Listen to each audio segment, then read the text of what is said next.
एकत्र वज्रमुठ असताना महाराष्ट्र सरकारने RSSच्या दबावाखाली येऊन SC जातीमध्ये उपवर्गीकरण करण्याचा घाट घातलेला आहे। सदर SC कास्टमध्ये उपवर्गीकरण करणे गरजेचे नसताना देखील डॉक्टर बाबासाहेब आंबेडकर यांनी कलम 341 नुसार SC जातीला आरक्षण दिलेले आहे। सदरील आरक्षण हे पूर्ण समूहाला दिलेले आहे। समूहाला दिलेले असताना याची वज्रमुठ तोडणे व हे आरक्षण कायमस्वरूपी संपवण्याचं कटकारस्थान या ठिकाणी या सरकारकडून केला जात आहे। असे असताना 59 जाती या पूर्ण एक साईडला असताना काही ठराविक RSSचे दलाल हे सरकारसोबत जाऊन उपवर्गीकरणाची मागणी करत होते। असं असताना सरकारने त्यांना पाठीशी घालून उपवर्गीकरणाची घोषणा केली। घोषणा केल्यानंतर बदल समितीचा अहवाल सांगितलं सादर करतो, पण एक व्यक्तीची समिती होत नाही तरी सुद्धा बदल समिती स्थापित करून तिचा अहवाल सादर केला।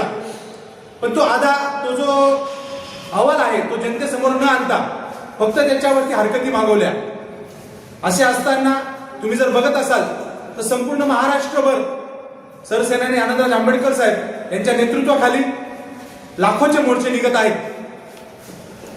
घरातल्या महिला असतील, युवक असतील, बालक असतील, हे सर्व या उपवर्गीकरणाला विरोध करत आहेत। आमच्या या राज्याच्या मुख्यमंत्र्यांना एवढेच सांगणे आहे की एवढा मोठा समाज आज या उपवर्गीकरणाला विरोध करत आहे, तरी सुद्धा आपण त्यांना भेटण्यासाठी वेळ देत नाही, त्यांना निग्लेक्ट करता आहे।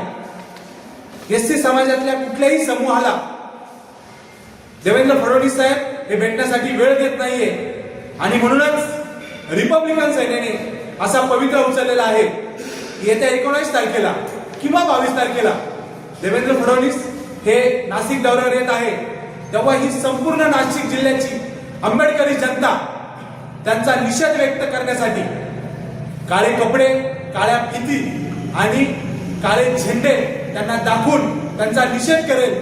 आणि फक्त नाशिकच नव्हे, ही सुरुवात जरी नाशिकमधून होत असेल, पण फक्त नाशिकच नव्हे तर संपूर्ण महाराष्ट्रात हे राबवलं जाईल की बीजेपीचे मंत्री जिथं कुठं फिरतील तिथं त्यांना काळे झेंडे दाखवून त्यांचा निषेध केला जाईल, जोपर्यंत ते आंबेडकरी जनतेशी चर्चेला तयार होत नाही।